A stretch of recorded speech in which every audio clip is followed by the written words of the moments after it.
Hello, welcome to Beautiful Work, Beautiful Life. I'm really glad you're here because I have a question for you.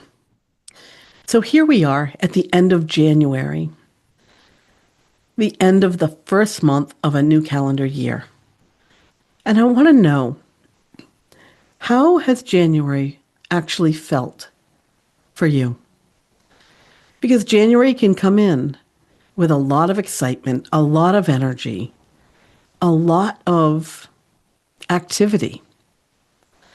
And sometimes all of that excitement and activity can feel like pressure. It's a new year. We set new goals. We create new plans. And the collective energy just screams, go time. Time to set resolutions. Time to get focused, get disciplined, be productive. Time to make changes and leave the old year and the old you behind. It can feel really hopeful.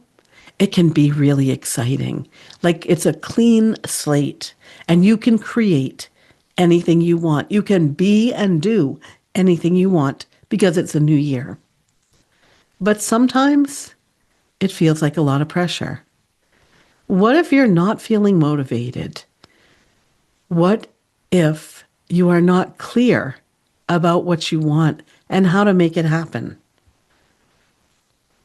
What if your productivity level is not high each and every day?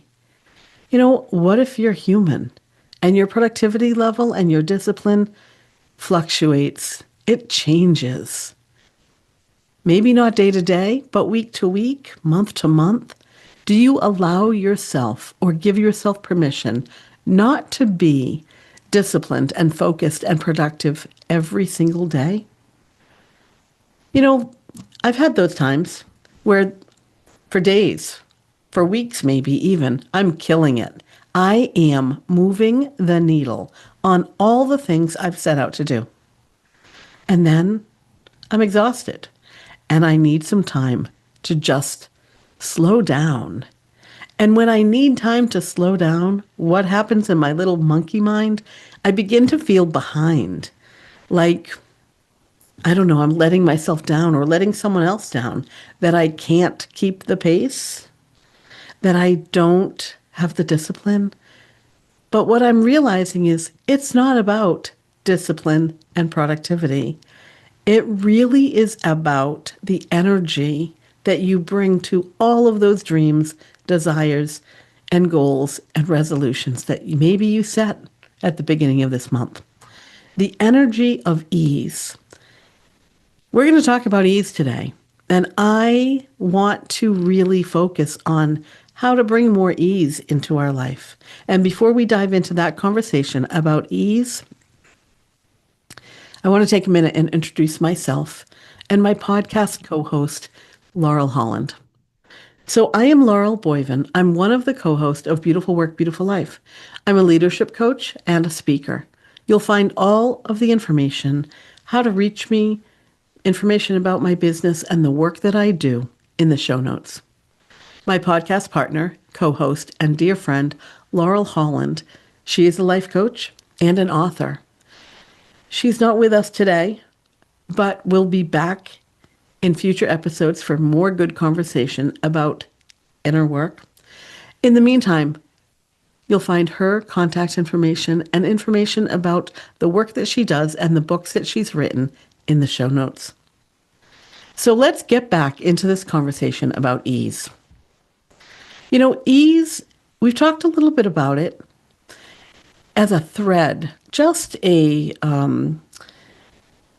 thread that tied together the last few episodes when we talked about how to create ease by paying attention to your surroundings and how your surroundings often reflect what's going on inside you. How the surroundings and the design of your home and your workplace, they really do influence or impact your relationships, your way of being, and your energy. So today, I want to talk about ease as an inside job, bringing more ease into your life, creating more ease is something that only you can do. Now, when I talk about ease, I'm not talking about having an easy life. There's a difference between more ease and an easy life.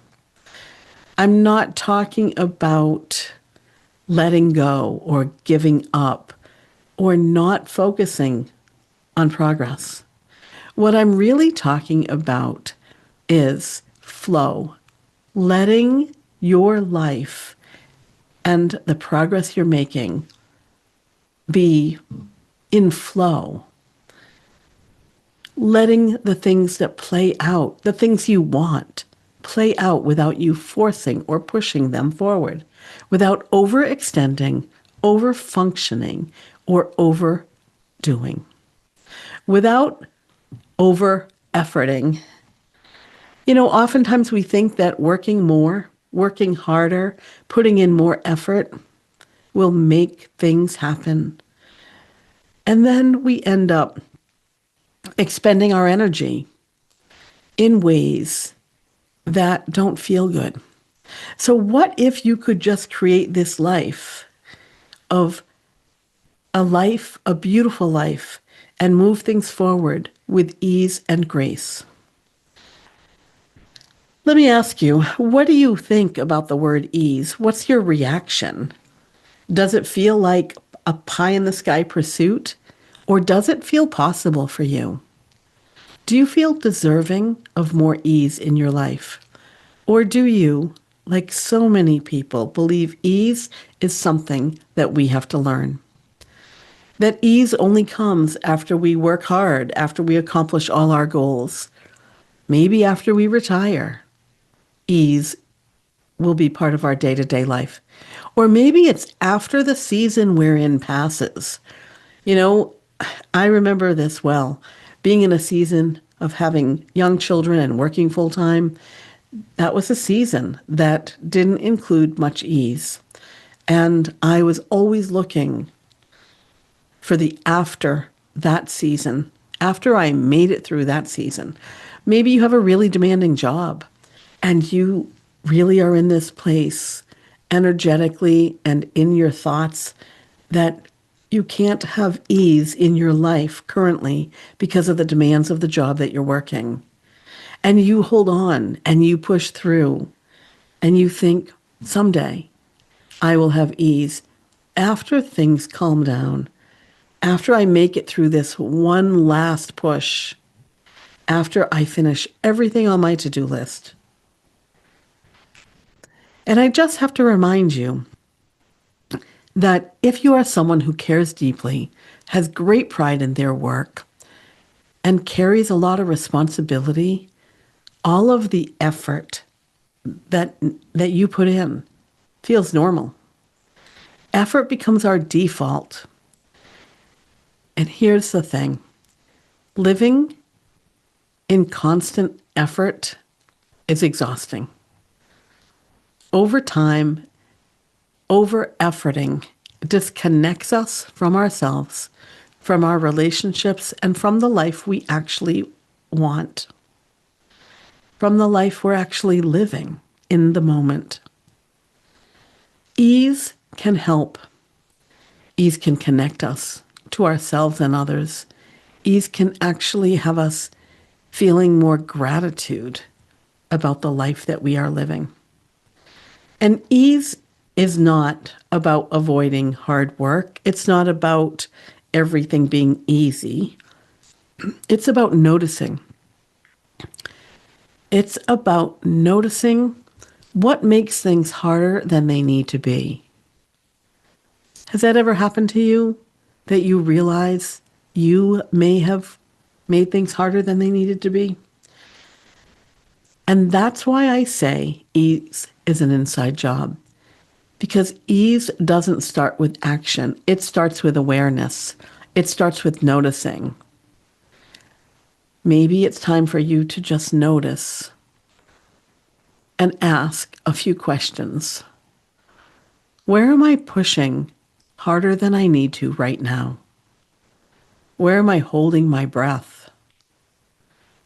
Where am I telling myself, just get through this one more thing?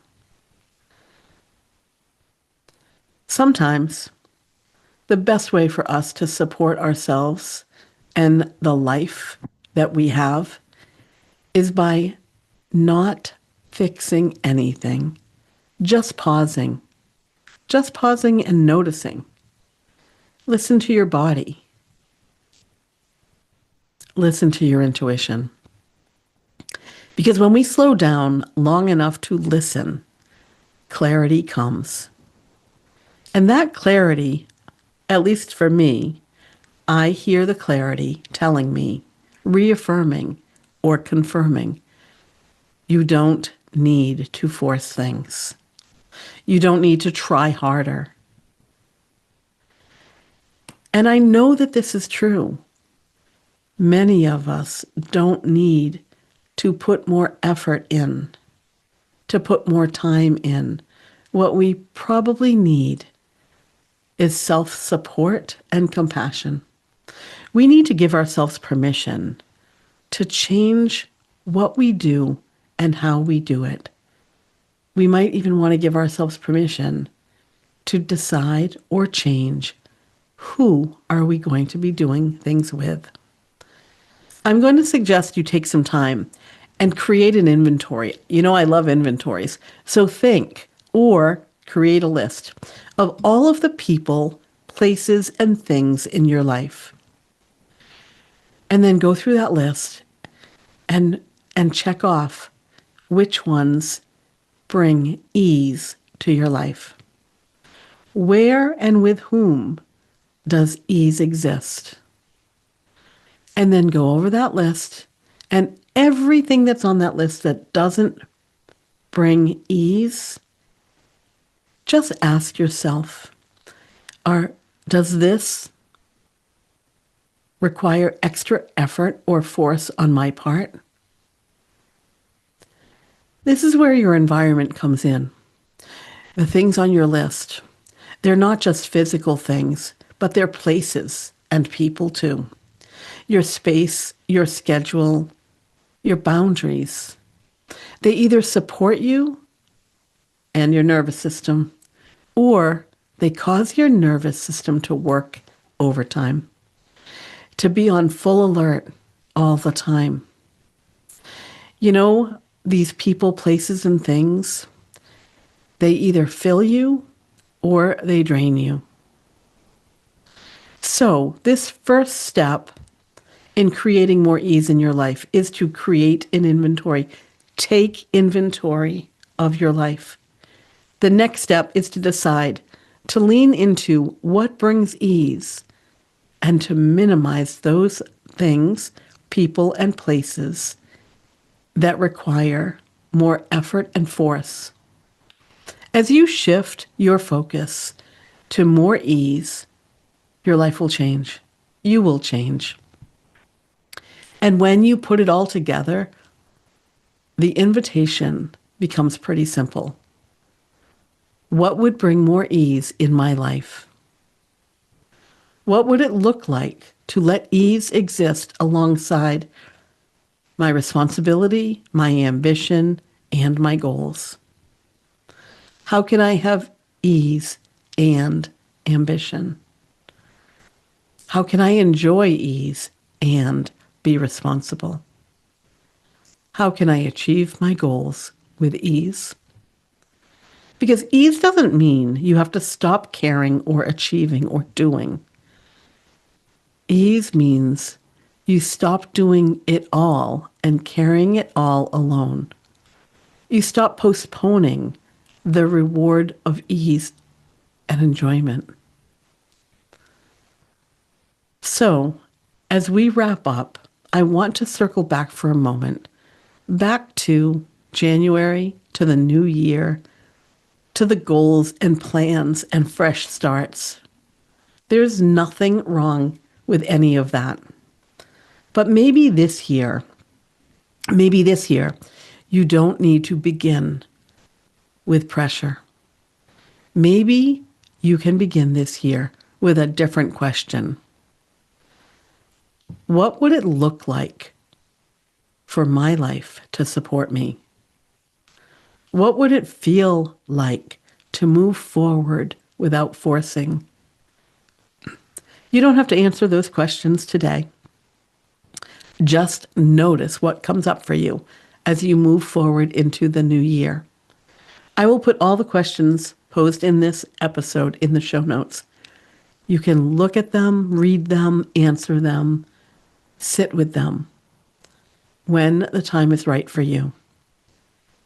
If this episode felt like something you needed to hear, if it resonated with you, I'd love for you to share it with someone you know, someone who could use permission to let things come with a little more ease. Thank you so much for being with me today. Part of the ease and joy and grace in my life is because of you and the conversations that we have here on Beautiful Work, Beautiful Life. I am learning and growing each and every week alongside you. We'll be back next week for more. Bye for now.